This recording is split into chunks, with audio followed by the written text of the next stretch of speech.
A Quaker gun is a deception tactic that was commonly used in warfare during the 18th and 19th centuries. Although resembling an actual cannon, the Quaker gun was simply a wooden log, usually painted black, used to deceive an enemy. Misleading the enemy as to the strength of an emplacement was an effective delaying tactic.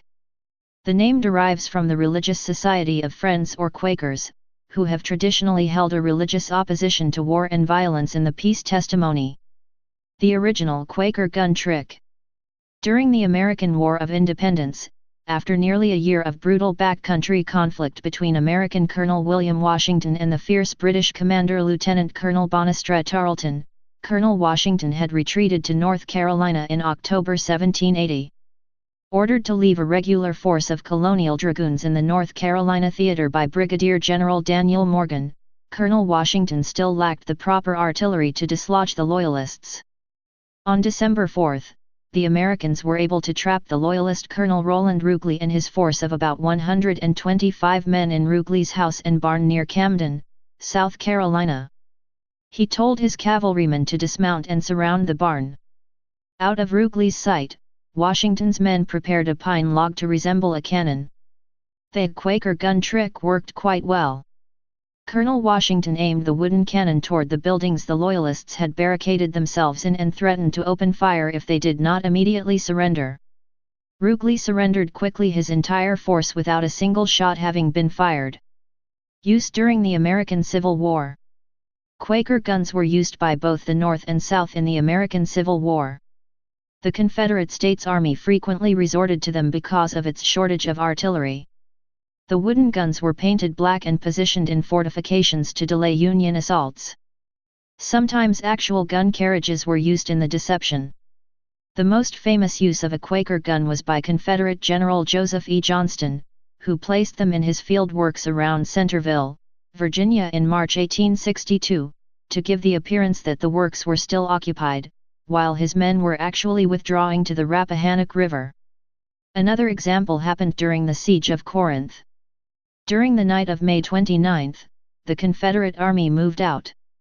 They used the Mobile and Ohio Railroad to carry the sick and wounded, the heavy artillery, and tons of supplies.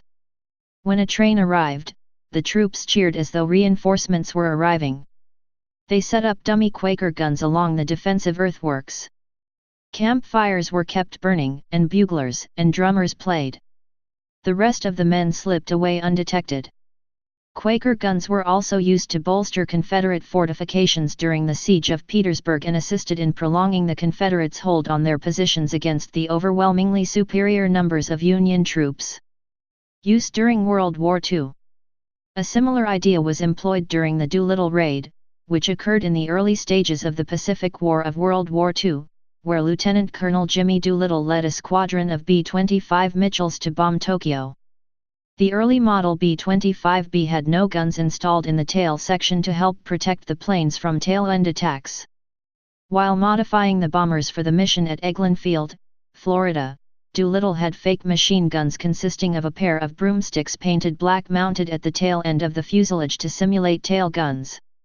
Similarly, while preparing for the coming invasion of France, the German forces on Point du Hoc moved their artillery battery and replaced it with upturned logs and barrels in order to fool the invading Allied forces.